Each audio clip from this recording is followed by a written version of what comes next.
only on 2 in a stunning exclusive. I begged them. I said, look at me, I'm pregnant and I need help. I know.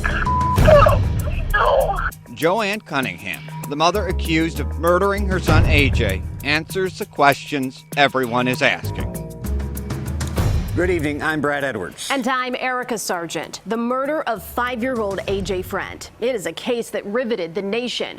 What would you ask JoAnn Cunningham? Over a series of a half dozen recorded conversations and even more letters, I asked her everything.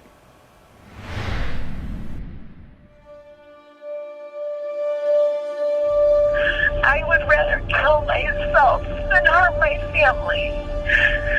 I'd rather kill myself than hurt anybody.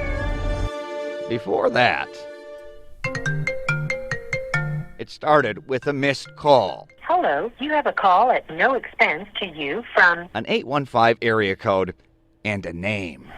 JoAnn Cunningham. an inmate at McHenry County Jail. So started Hello, you have a call to you from JoAnn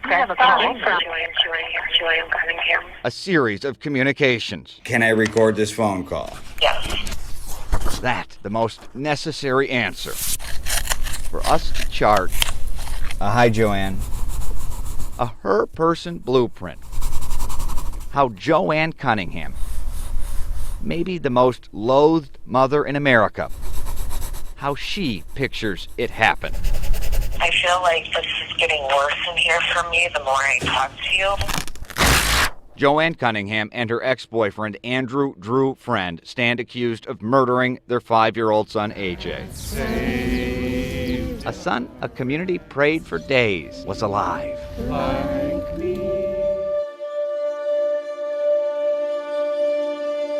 Soon after, her arrest.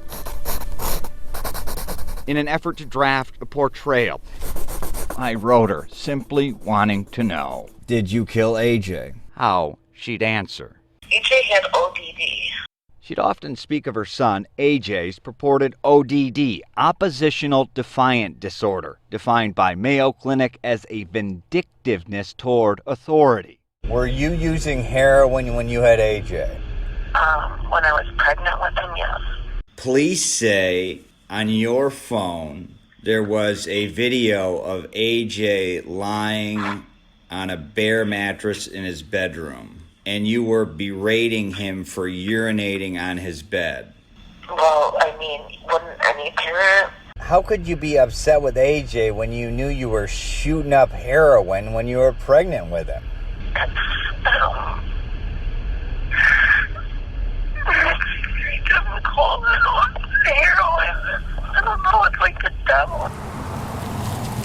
She gave birth to a drug-addicted AJ in 2013. He was taken from her for 18 months and given back. Who else do you talk to now? Nobody. Eventually, Am I the only person you've been talking to? we spoke via video. Yes. Has everyone abandoned you? Yes. Why? They listen to the news.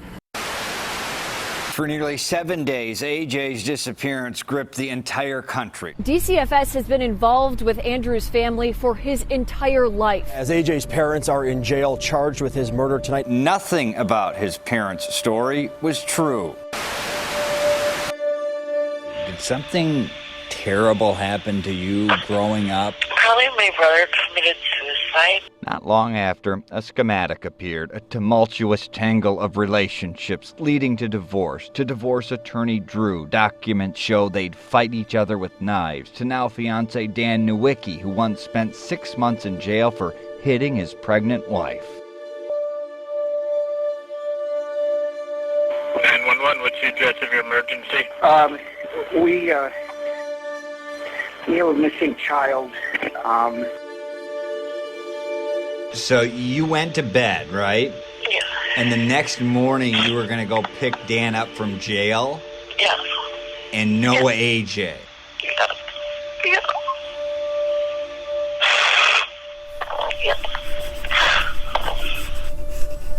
That day, with Drew, their 2 kids, and coming to live with them the very morning the eldest AJ went missing, Dan Nowicki JoAnn's then fiance, fresh from the clink and father to the child growing inside her. I'm pregnant with somebody else's child, and he was supposed to be coming to live with us that morning. That never happened that day. AJ went missing. Dan didn't get out. And investigators found an internet search for child CPR on Drew's phone, a search Drew blames on JoAnn. If it's Drew, then he needs to grow some balls, and he needs to tell them so everyone else isn't suffering. You know, I'm here. And pregnant with another man's child. The girl, we named her at the beginning, it was Gracie Faith. In mid-June, she wrote in the most perfect penmanship, "Yes, I did have my daughter, Gracie Faith." She'd held her for 2 days before she was taken. Did you kill AJ?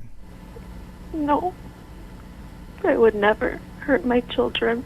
Now you say that, but some people are going to say, but you used drugs while you were pregnant.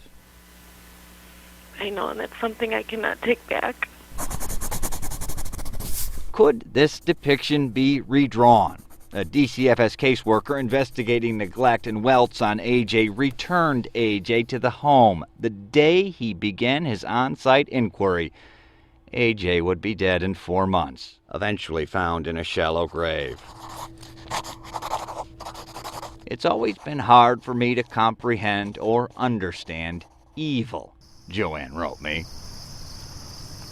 In the final accounting, reports they paint kind of a horror show of what went on in that house. Yeah. Was it a horror show, what was going on in that house in the end? No. I mean, no, we were a good, loving family. JoAnn, a lot of people are just going to have a hard time believing that. I'm sure they do, but I don't care what they think. And that was it. Or was it? That's for a jury to figure. Okay. Bye. Bye-bye. Everyone who knew JoAnn, her mother, her grown son, had nothing to say to us on camera or on the record. At CBSChicago.com, we have police reports dating back to 2009, pictures, and much more. So, Brad, some viewers may be questioning, why do this story at all? Why give airtime to this accused child killer? Yeah, of course, it's a good question, and we must maintain accused, not convicted. She, of course, called us, and it wasn't just one conversation. One conversation, we may not have done a story, but then it was another conversation and another. By that time, we had a responsibility to tell the story. We had a responsibility to not withhold this information, and in the end, it is a story about AJ. And 4 months before he died, that woman you just met, a caseworker went to that house, saw a purportedly beaten up AJ, and said, "It's fine, this kid stays here." All right. Thank you, Brad. Yep.